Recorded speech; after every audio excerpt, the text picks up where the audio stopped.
My name is Yasu Nakata, and I am a soldier in the Imperial Japanese Army.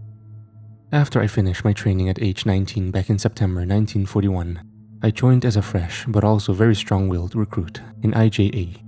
Just about 3 months after I had joined the army, around 441 of our Imperial planes, stationed on 6 Japanese aircraft carriers, made a surprise attack on the American naval base at Pearl Harbor on the island of Oahu, Hawaii.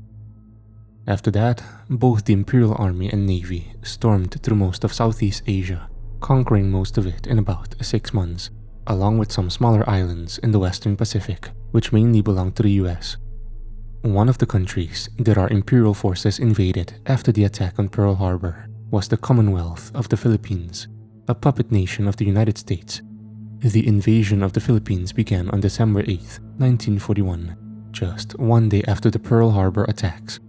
But it wasn't until December 10, 1941, that the Japanese 14th Army invaded the northern coast of the Philippine island of Luzon, and I was part of the Japanese 14th Army myself. During the time I fought in the Philippines campaign, me and the platoon I was in killed many soldiers on the island of Luzon, both Americans and native Filipinos. Back in those days, the Japanese viewed them as nothing more than vermin that needed to be crushed under our Imperial boots. Whilst we viewed our enemies as vermin and weak, my platoon, and especially myself, did show our killed foes some kind of respect for fighting to the death. However, we were all completely disgusted when enemy soldiers would lay down their arms and surrender. Back then, in the eyes of the Japanese, surrender was considered to be the most dishonorable thing in warfare. And believe me, we treated our POWs worse than cattle or even insects. This type of treatment was also seen during the Bataan Death March, which lasted from April 9th to April 17th, 1942. After the Filipino and American forces laid down their arms, we rounded them up and forced them to walk about 66 miles, or 106 kilometers, to Camp O'Donnell. During that time, many of the POWs were physically abused by many Japanese soldiers, often killed in various brutal ways. I was one of the Japanese soldiers that took part in the Bataan Death March. And yes, I had abused and killed multiple POWs, most of them being Filipinos, but also about 4 or 5 Americans. In 1943, the Japanese set up a puppet government called the Second Philippine Republic to better control the occupied territories of the Philippines, but Japanese troops remained on the island. During that time, many Filipinos were brutally harassed and even killed by Japanese soldiers, and there were also Filipinas who were used as comfort women. For those who don't know what that is, comfort women or even young girls from occupied territories who were forced into sexual slavery by Japanese soldiers. Some comfort women were as young as 12 years old. I remember clearly that some soldiers of my regiment had young Filipino comfort women, whilst they were mostly in their 30s or even 40s. I myself was the youngest of the platoon, but I never took a comfort woman myself. When my colleagues asked why I didn't have any, I always said that I didn't want my genitals to be infected by non-Japanese and impure women. Back then, I was a devout believer in Japanese superiority and purity of blood, an extreme one on that level. But still, despite not having a comfort woman, I always took joy in hearing them scream as my colleagues would use them to vent out their adrenaline. Hell, one time, one of my colleagues, Takeru, leaned close to his recently captured comfort woman and got bitten by her. Me and 3 of my other colleagues laughed hysterically as we saw the blood on his neck and how he furiously grabbed his Arisaka Type 99 and put a Type 30 bayonet on it and silenced his Filipino comfort woman by stabbing her through the throat 3 times. In early 1944, me and my platoon were stationed at the Philippine island of Negros to quell the increasing numbers of attacks by the Philippine resistance movement, who were supported by the Allies, mostly by the Americans. It was also in mid-October 1944 that the Americans landed on the island of Leyte, and in December of that same year, they captured Mindoro, which laid close to the Philippine capital of Manila. The pressure the Japanese soldiers got on the occupied Philippines increased further in 1945, and by the very end of March that same year, the American forces landed on the northern coast of the island of Negros. Even though the Japanese troops stationed on the island only numbered around 13,500 soldiers, we were ready to fight the Allied troops with everything we had, and we would especially use the jungles and northern mountain ranges to our advantage. By early May 1945, the northern and most of the eastern coast of the island had been reclaimed by the Allies, and our forces were getting smaller and smaller by each passing day. Still, we would fight to the bitter end, and I would rather die honorably in battle for the Emperor than allow myself to be captured by the Americans. What I didn't know at that moment was that I would meet something in the mountainous jungles of that island that would change my view of the world forever. May 27th, 1945. Japanese-occupied Philippines, island of Negros, near the Canlaon volcano. The jungle sweated under the sun. Everything felt damp. Even the wind, if it dared blow through the thick trees, came wet and heavy. The sweet rot of tropical flora mixed with the faint, acrid aftertaste of gunpowder. Flies buzzed low around the makeshift encampment, biting into exposed skin. I had long stopped slapping them away. Our platoon, reduced to 35 soldiers, had dug in along the northern slopes of Canlaon volcano. The vegetation here was dense, almost unnaturally so, and the terrain steep, unforgiving. We knew the Americans were close. Our scouts had spotted their movements just a few ridge lines over, and skirmishes had begun to flare up in scattered bursts. But today, the jungle was quiet. Too quiet. I crouched beneath a tarpaulin held by bamboo, oiling the barrel of my Arasaka Type 99. The weapon had served me loyally since Luzon, and though its stock was scratched and dented, it still felt like an extension of myself. The air clung to me like a second skin. I paused, wiping my forehead with a grimy sleeve. Kenji Mizuno sat across from me, chewing dried sweet potato with the same absent expression he wore every day. Takeru Yoshida, the one who had once been bitten by his own comfort woman, leaned against a palm trunk, carving notches into the stock of his bayonet. "Hey, Takeru, how's the scar on your neck doing? Still oozing love?" Itsuki Sato called sarcastically from beside the water drums. A few snickers rose. Takeru rolled his eyes. "When will you all shut up about that filthy Filipino st-" Even I cracked a smile. Riku Tanaka, the youngest aside from me, chimed in. "She must have had quite the bite. You still twitch when we talk about it." Hanzo Takeda, stoic as always, muttered, "You should be glad she didn't bite anything else." Laughter rippled through our little group, brief and precious. In that moment, we weren't killers or survivors, just soldiers tired and clinging to scraps of levity. Even Sergeant Haru Tagami cracked a grin where he stood at the edge of the clearing, puffing on a rolled tobacco leaf. "Enough talk about women," he barked half-heartedly. "Tonight, we may see real men die again." That silenced us. The sun dipped lower, bleeding gold and crimson through the trees. The jungle shimmered, and somewhere far off, a monkey howled. Lieutenant Isamu Araya appeared shortly after dusk, tall and lean with a hardened face. He moved like a shadow among us, his long saber swaying gently at his hip. "We've received orders," he announced quietly. "Scouts report that a handful of American soldiers advanced too far. They're to be eliminated before they find anything of value. We move at 2200 hours. There was no protest. We prepared in silence, loading weapons, strapping boots, checking grenades, each man absorbed in his own private ritual. By 10 p.m., we slipped into the jungle like ghosts.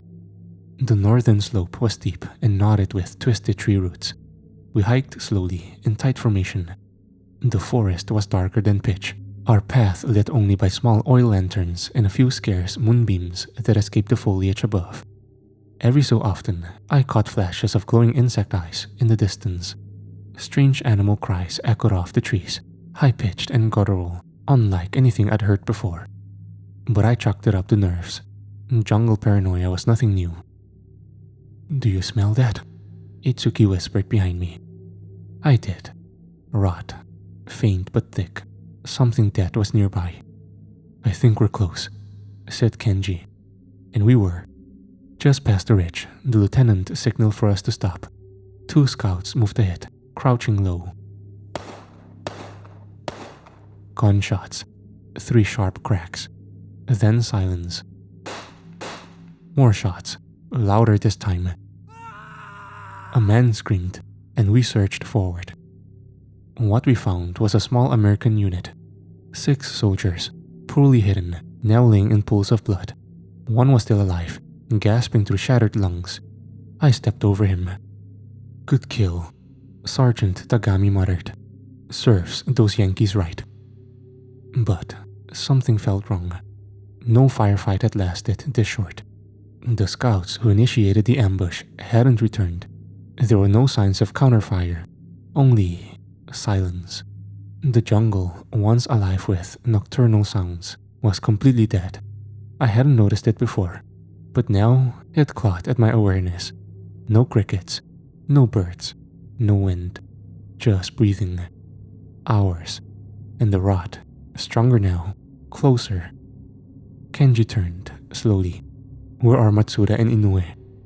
"They were the scouts. They should have returned by now," said Hanzo, looking into the dark underbrush. The lieutenant scowled. "Search pattern, 10 meters, sweep east." We moved. The underbrush was thicker here, and I had to press my rifle close to my chest to avoid snacks.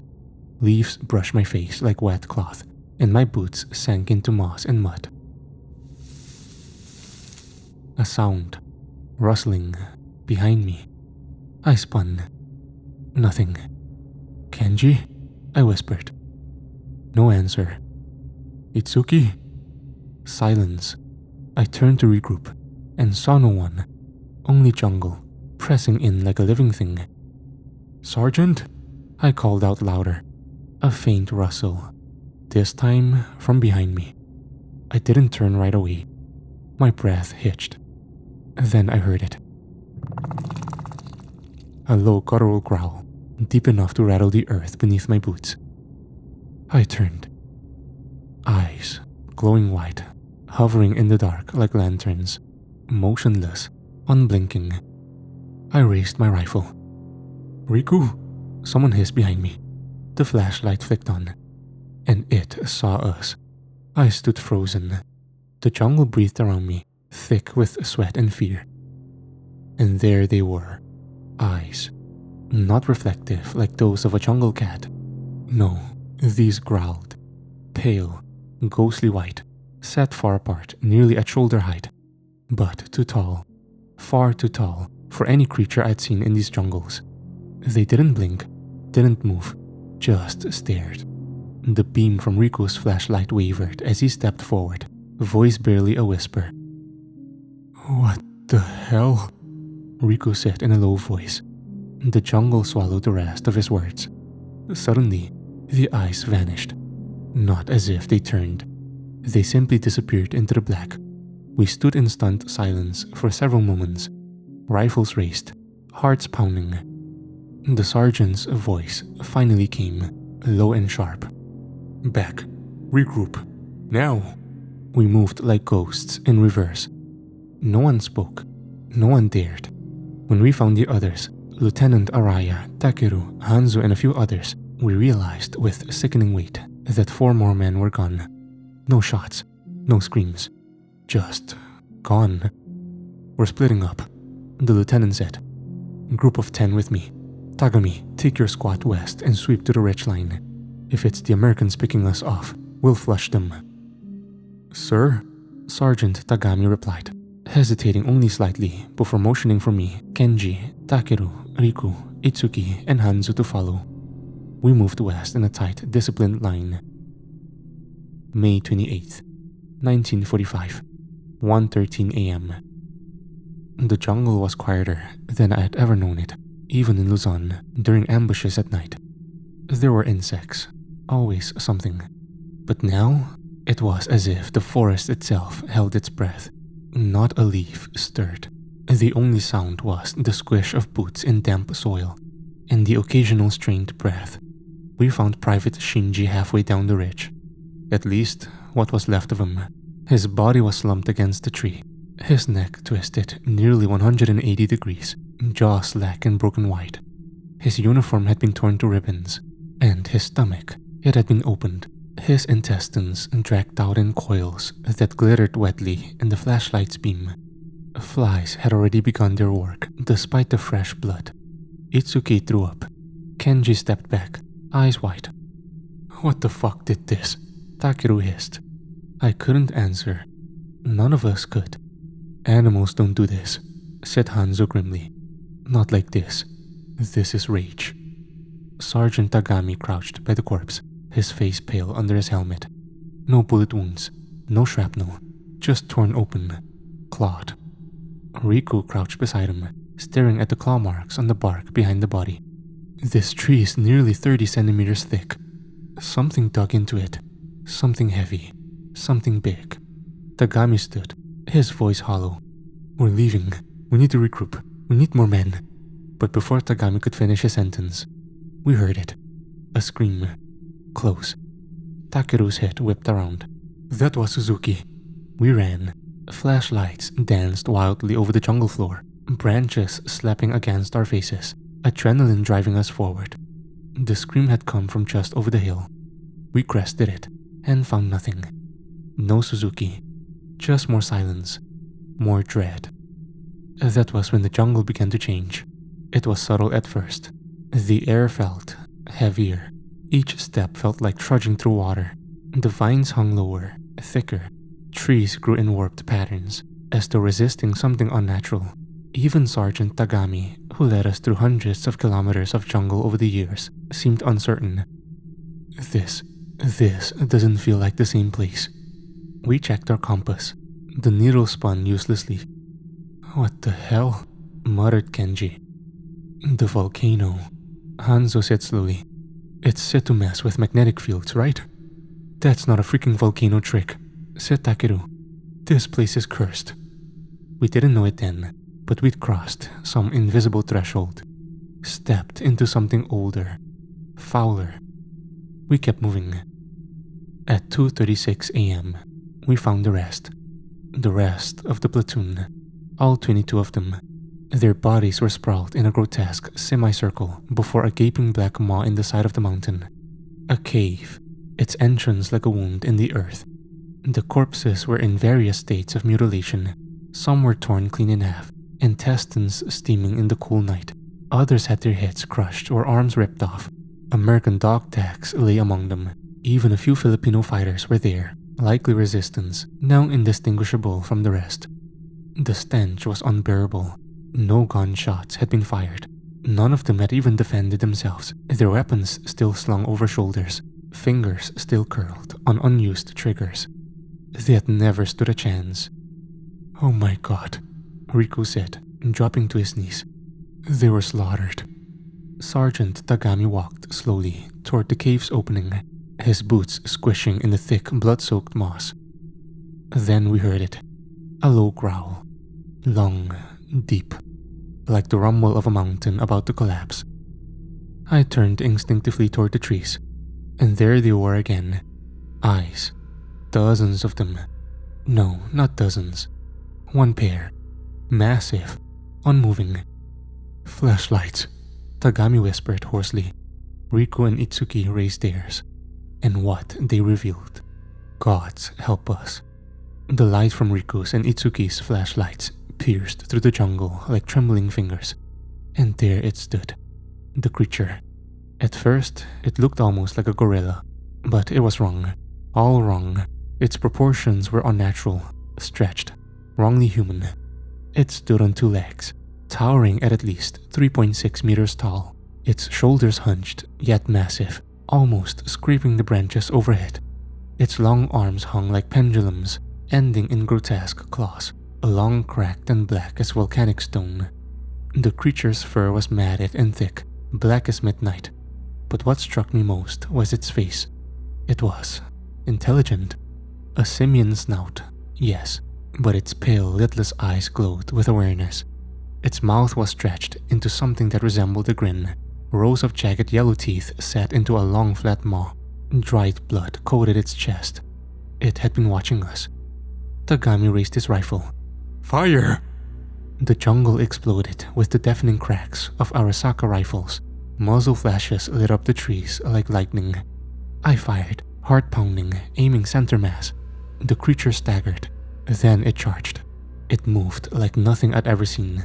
Like a black blur, it crossed the clearing in 3 strides, roaring with an unholy sound that rattled the earth and pierced the soul. It was on us before we could reload. Itsuki screamed as the creature's claws tore through him, slicing his torso wide open from collarbone to pelvis. His organs spilled out with a splash, and he collapsed in a heap. Riku tried to backpedal, screaming as he jammed another cartridge into his rifle. "Shoot it! Shoot it!" Kenji lunged forward with his bayonet, and the creature caught him mid-thrust. One clawed hand wrapped around Kenji's head, and with a horrifying crack, it twisted violently. Kenji's body dropped. His hit remained in the creature's palm. I screamed, emptied the rest of my clip into its chest. The bullets hit. I saw them strike flesh. Blood spurted, but the beast only roared louder. It felt pain, but it didn't care. Tagami ran forward with a war cry, his bayonet gleaming, and screamed, "Tenoheka Banzai! Long live the Emperor!" He plunged it deep into the creature's thigh, and for a moment the beast staggered. But then it grabbed him, its claws wrapping around his abdomen, and with a jerking motion, it ripped him in half at the waist.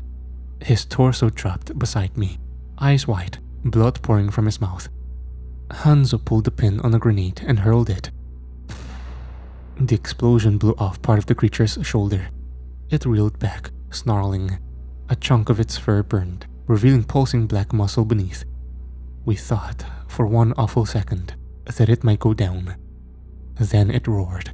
The sound wasn't natural. It wasn't animal. It was a cry of fury and hatred, like something that had watched generations invade its home and finally snapped. Riku screamed and ran. The creature leapt. It landed on him in a blur. I watched, frozen in horror, as it grabbed Riku's arm and tore it clean off. Riku's scream turned into gurgles as the beast smashed them repeatedly into the jungle floor, cracking bone and skull with every brutal slam. Only 3 of us were left. Me, Takeru, and Hanzo. "Run!" I shouted.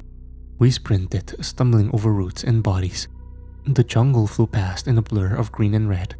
Behind us, the beast roared again. Not in pain, in fury. It was coming. Hanzo threw another grenade behind us, and the explosion lit up the canopy. Branches whipped our faces. Blood poured in our ears. Takeru tripped over a root and screamed. I turned, grabbing him, yanking him to his feet. "Move it, damn it!" But the creature was there. It slammed into Hanzo from behind. I saw his back cave inward like paper. It then grabbed him by the leg and swung him into a tree, spine first. He didn't even scream, just cracked. Takeru and I made it downhill into a clearing where the moonlight pierced the canopy. I could barely breathe. My face was slick with sweat or tears. I wasn't sure. My rifle was empty. My hands trembled. Blood soaked my sleeves. Some mine, some not. Takeru turned to me, panting. We need to climb that ridge," he said. "There's a slope on the other side." The sound of branches snapping behind us silenced him. I turned slowly. The creature walked into the moonlight. Its wounds were now visible. Shredded flesh, bullet holes, burn marks.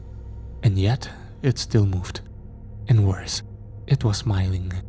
No, it was grinning. Takeru screamed and raised his bayonet. It was no use. The beast caught his arm mid-thrust, snapping the bone. Takeru wailed as the creature grabbed his lower jaw and ripped it from his face. I threw up. It wasn't quick.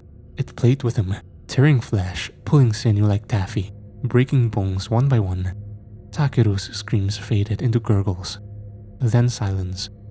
I was paralyzed. I had killed civilians, watched children die in air raids, stood over POWs and felt nothing. But now I wet myself. My legs moved before my mind caught up. I ran like I never had before. Into the jungle, into the black. Branches tore at my skin. Thorns raked my arms. I didn't care. I ran. And the beast followed. 3:22 a.m. I don't remember when I dropped my helmet, or when my rifle, my trusted Arasaka, slipped from my hands. All I knew was that my legs moved like pistons, tearing through foliage and vines, lungs burning, mouth dry with terror. My uniform was soaked, my face slick with blood and sweat. My mind, once a furnace of imperial pride and discipline, now a shriveled flame flickering in panic. All around me, jungle, endless, writhing, watching. Somewhere behind me, or maybe above me, the creature followed. I didn't hear it, not always, but I felt it. It was there, stalking. I stopped only when my legs gave out, collapsing beside a twisted tree trunk veined with moss. The moonlight broke through the canopy in slivers, illuminating the steam rising from my body. I turned over, gasping for air, and immediately tried to crawl. I didn't know where I was anymore. The forest had changed again. Darker, tighter. Trees curved in unnatural shapes, branches twisted like arms, and roots tangled in grotesque knots that seemed to breathe. I could hear nothing. Not the beast.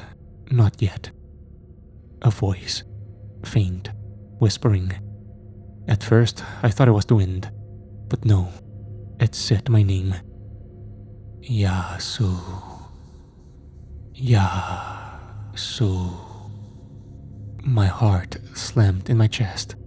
I clamped my hands over my ears, eyes wide, crawling backward across the mud. That's when I saw the face, just for a second, in the bark of a tree, like a corpse buried in the wood, mouth agape, eyes hollow, skin pulled tight over cheekbones. But when I blinked, it was gone. Pull it together, I whispered to myself. You're hallucinating. You're tired. It's just the jungle. But I didn't believe my own words.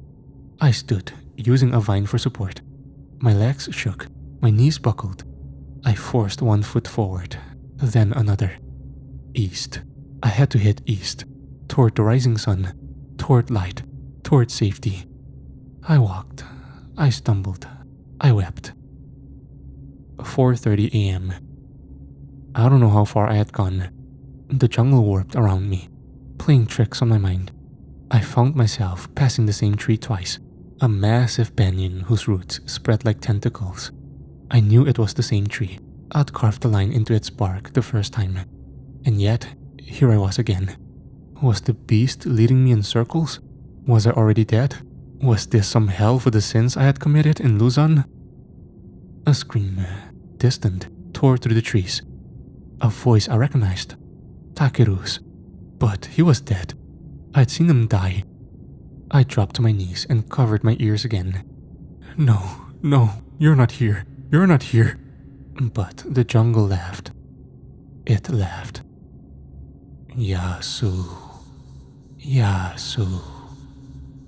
I crawled forward like an animal, scraping my elbows on rocks, dragging my body through the underbrush. A sharp root tore open my forearm, and I didn't care. I couldn't feel pain anymore, only dread. Then silence. Real silence. Not even the whispers. I looked up, and there it was, at the edge of the jungle. Through the last line of trees, I could see the sky, twilight, that first silver sliver of dawn peeking over the mountains. I had made it. I stumbled forward, limbs shaking, eyes wide with disbelief. I broke through the tree line and fell to my knees in the grass of a clearing. Bathed in the soft blue of pre-dawn, the sky was changing, the darkness receding. I laughed, a horrible broken laugh, half relief, half madness. And then I felt it. Breathing. Behind me, large, heavy, wet. The heat of it warmed my neck. The scent was unbearable, a blend of copper, rot, and earth. My body froze, trembling. I turned, slowly, and I saw it. The creature stood just behind me, its massive form crouched in the shadows of the trees, pale eyes gleaming in the soft light. Its face, smeared with blood and dirt, was twisted into a grin. Not the grin of a predator, the grin of something enjoying itself. I whimpered. It stepped forward and slammed me to the ground. My face hit the dirt. The creature's weight crushed my chest. I could barely breathe. I expected pain, agony, my body torn apart like the others. But the ape-like creature did not strike.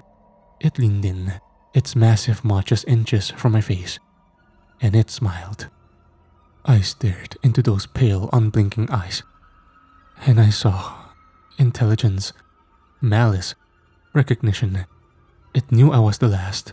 It had chosen to let me run, to watch me break. It had followed me not to kill, but to savor. It raised a clawed hand. I closed my eyes. But it never came down. Instead, the beast paused. Its head turned slightly, toward the east, toward the rising sun. A change washed over it, the way a wolf flinches at fire. Its lips curled, but not in rage, in distaste. It looked down at me one last time. Then it opened its mouth and let out a roar. A final, soul-shaking scream. More than sound, more than anger. It was hatred itself, screamed into my bones. Then, it vanished, back into the trees. Gone. I lay there, numb, broken. Bird song rose around me, the jungle waking. I rolled onto my back and stared at the brightening sky. I was alive, but I no longer felt alive. After lying there for what seemed like an eternity, by around 6 a.m., I heard voices, American voices, and Tagalog. I didn't resist when the Filipino resistance fighters and American soldiers surrounded me. They shouted at first, rifles raised, but then they saw my condition, the blood, the torn uniform, the vacant stare. They lowered their weapons. I raised my empty hands, and for the first time in my life, I surrendered. July 1945, Luzon, POW Camp, number 128, American-controlled Philippines. I was no longer a soldier. I was a number, shaved, stripped, caged. They called us former imperial troops, a polite term for war criminals in holding. Most of the other Japanese POWs hated the Americans with a fire that hadn't cooled since they dropped the nuclear bombs on Hiroshima and Nagasaki.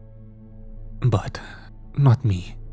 I had no fire left, no anger, no loyalty to the emperor. I had watched 34 of my countrymen die in one night, not at the hands of Americans or even the Philippine resistance fighters, but by something older, something no bomb or bullet could defeat. I kept silent about that night. Who would believe me? And yet, it haunted me. I couldn't sleep without seeing Itsuki's body torn open. I couldn't smell blood without gagging, and I couldn't hear jungle wind without expecting breathing behind me. During interrogation, I told the Americans everything about our position, command structure, troop numbers.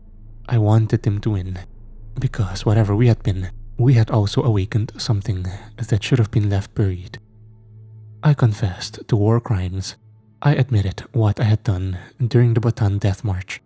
I described the comfort women, the massacres, the prisoners we beat for amusement. It didn't bring me peace. It didn't make the ghosts go away. But it was something. I remember lying in my cot one evening in late 46, whispering apologies into the air. To the man I shot in the ditch in Luzon, I'm sorry. To the young Filipina I relentlessly kicked because I thought she was hiding rice, I'm sorry. To the child I laughed at as he starved, I'm sorry. And always at the end, to the thing in the jungle, I remember you. When I returned to Japan in 1947, which was now occupied by the Americans, I expected rejection. I thought my father would turn his back, that my sister would spit on me, that the village would whisper about the coward who got captured. But none of them did. My mother embraced me in silence. My father said nothing for 3 days, then handed me a hoe and pointed to the rice paddies. That was his way of saying, "You're still my son." I buried myself in the mud and the mountains. I didn't talk about the war. Not to my family. Not to anyone. Only once. Once did I carve a strange set of eyes into the trunk of a tree behind the house. Wide, unblinking. I checked it every morning for 3 years. In 1955, my life took a turn for the best. I became part of a trading company in the city of Asahikawa, which was right next to my hometown of Higashikawa. I rose through the ranks of a trading company, not through charm, but discipline. I worked like a soldier again, Only this time, I built instead of destroying. In 1962, I became the CEO of the company, and that same year, I married Nana, a woman whose heart was somehow gentle enough to love a man like me. We had 2 children, Yuto in 1964 and Hina in 1965. However, when I was offered the position of CEO, I almost didn't accept. I feared the success would draw it back. The creature, the thing I never named, never described, never acknowledged, even to my wife. I buried it with my war crimes, or so I thought. As the years went by, I saw my children growing up, making success in their lives. Yuto himself became an employee at my company, and in 1987, the year I retired, Yuto himself became the CEO of the company. In my final years as CEO, he made several connections with many foreign countries, expanding the image and wealth of our company, whilst at the same time making sure our employees are happy. Even after I had retired, I was so proud of my Yuto, especially after he managed to expand my company overseas. I was proud until he mentioned that the company now had a base in the Philippines. In 1993, Yuto had invited Filipino and American businessmen to our home to celebrate a new partnership. I felt it again, the breath on my neck, the weight in my chest.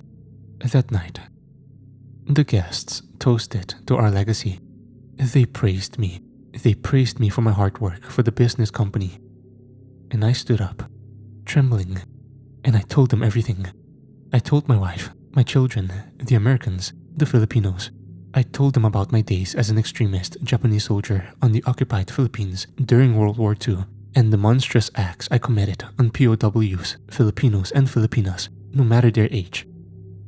Then, I told them about the night on Mount Kanlaon, about the enormous ape-like creature, about the cave, about the eyes, and about the carnage and bloodbath I saw. I expected laughter, but the room went silent. Then, one of the Filipino businessmen stood up, an older man with a scar running across his temple. His eyes were wet, not with tears, but with recognition. "You were there," he whispered. "You saw it." I stared at him. "You believe me?" I asked in complete disbelief. He nodded slowly. "I'm from a village near La Castellana in Negros Occidental. My grandfather used to warn us never to go near the volcano after dark. He said, the Amomongo owns the night, and it hates strangers." "Amomongo," I echoed in a low voice. "What does it mean?" "Ape monster," he replied. "A beast that walks like a man, but kills like no man ever could. It hunts in the jungles around the Kanlaon volcano. It hides in caves. It doesn't kill for food. It kills for vengeance, and it despises daylight." I felt cold. "Why didn't it kill me?" I asked the Filipino. He looked at me, and for the first time, I saw not pity, but fear. "Because it wanted you to remember," the elderly Filipino businessman replied. Present day, 13th of March, 1999, Yasu's final diary entry, translated. I am old now. My hands shake. My children have families of their own. Yuto still visits the Philippines, sometimes bringing photos. I never look.